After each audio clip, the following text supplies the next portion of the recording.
দুঃখের মধ্য দিয়ে যেমন সুখের পরিচয় পাওয়া যায়, তেমনি পরাজয়ের মধ্যে দিয়েই জয়ের সূচনাও হয়।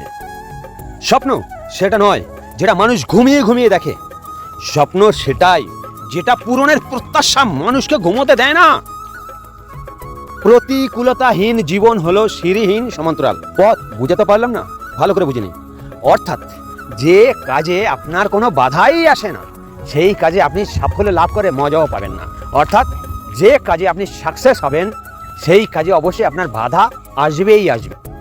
যদি আপনি বাস্তবে সত্যিই কিছু করতে চান, তাহলে কোনো না কোনো রাস্তা ঠিকই খুঁজে পাবেন। আর না যদি কিছু করতে চান, তাহলে আপনি অজুহাতও ঠিকই খুঁজে পাবেন। আমাদের দুটো হাত, একটা হাত আর একটা অজুহাত। সত্যের পথে চললে কষ্ট হয় ঠিকই, তবে একটা সুবিধা আছে, ওই পথে সবাই যাওয়ার সাহস পায় না। জীবনে ঝুঁকি নাও, জিতলে তুমি নেতৃত্ব দেবে, আর না জিতলে তুমি পরবর্তী কাউকে পথ দেখিয়ে দেবে। এটাই তোমার শপথ হওয়া উচিত। সব জায়গায় তুমি হেরে যাচ্ছ, সবাই অপমান করছে, মনে হচ্ছে তোমার ভাগ্য খারাপ। নিজের প্রতি বিশ্বাস হারিও না, আস্থা রেখো নিজের ওপর। দেখবে তুমি ঠিক সময়ে জয়ী হয়ে যাবে।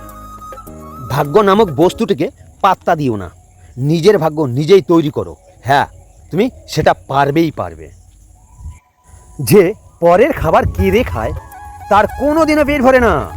যে পাঁচজনকে দিয়ে খায়, সে কোনো দিনও অভুক্ত থাকে না। শিখতে হয় মাথা নিচু করে, আর বাঁচতে হয় মাথা উঁচু করে। জীবনে সফল হতে চাইলে দুটি বিষয় অবশ্যই প্রয়োজন, একটা জেদ আর একটা আত্মবিশ্বাস।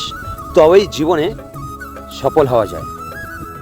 কখনো ভেঙে পড়ো না, শুধু মনে রেখো গাছেরও প্রতি বছর তাদের সবুজ পাতা হারায়, কিন্তু কিছুদিন অপেক্ষার ফলে তারা আবার সবুজ পাতা ফিরে পায়। প্রকৃত স্মার্ট তারা যারা সব পরিস্থিতিতে নিজেকে মানিয়ে নিতে পারে। যখন বন্যা আসে, তখন মাছেরা পিঁপড়েদের খায়, আর যখন জল শুকিয়ে যায়, তখন পিঁপড়েরা মাছেদের খায়। জীবন সকলকেই সুযোগ দেয়, শুধু সেই মুহূর্তের জন্য অপেক্ষা করতে হয়। ধৈর্য রাখো, কখনো কখনো ভালো জায়গায় পৌঁছানোর জন্য খারাপ পরিস্থিতির মধ্যে দিয়ে হাঁটতে হয়। সময়ের অপেক্ষা করো, সঠিক জিনিস সঠিক সময়ে ঠিক পেয়ে যাবে। সুখ এমন একটা অ্যাপস যা সবার লাইফে ইনস্টল হয় না। খালি পকেট আর বেকারত্ব তোমাকে যা শেখাবে, পৃথিবীর কোনো বই তোমাকে তা শেখাতে পারবে না। একটা কথা সবসময় মনে রাখবে, সূর্যের মতো উজ্জ্বল হতে হলে প্রথমে তোমাকে সূর্যের মতো জ্বলতে হবে।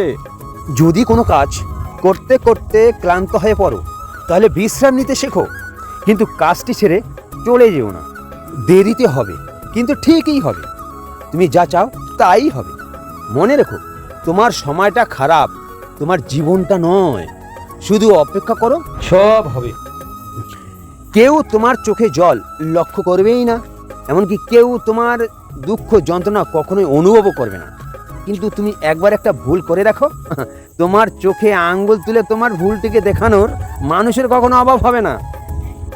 যখন তোমার পকেটে ভর্তি টাকা থাকবে, তখন শুধুমাত্র তুমি ভুলে যাবে যে তুমি কে। কিন্তু যখন তোমার পকেট ফাঁকা থাকবে, তখন সমগ্র দুনিয়া ভুলে যাবে তুমি কে। কোনো কিছুই ইম্পসিবল নয়, কারণ ইম্পসিবল কথাটা নিজেই বলে আই অ্যাম পসিবল। বিশেষ ঘোষণা, আপনারা যদি বেকার থাকেন, হাতে যদি সময় আছে কিন্তু কাজ নেই, বা কোনো কাজ করছেন হাতে সময় আছে, যদি কোনো একটা এক্সট্রা ইনকাম করতে চান, তাহলে আমার এই ফোন নম্বরে যোগাযোগ করুন। পুরো ফ্রি, নো ইনভেস্ট, বিনা পুঁজিতে ব্যবসার পরামর্শ আমি দিয়ে থাকি। যদি ইচ্ছুক হন, তাহলে ডেসক্রিপশনে আমি নম্বর দিয়ে দিলাম, এই নম্বরে ফোন করবেন। আমার এই ভিডিওটা দেখার জন্য আপনাকে অসংখ্য ধন্যবাদ। আর একবার লাইক, শেয়ার এবং সাবস্ক্রাইব করে রাখবেন। ধন্যবাদ।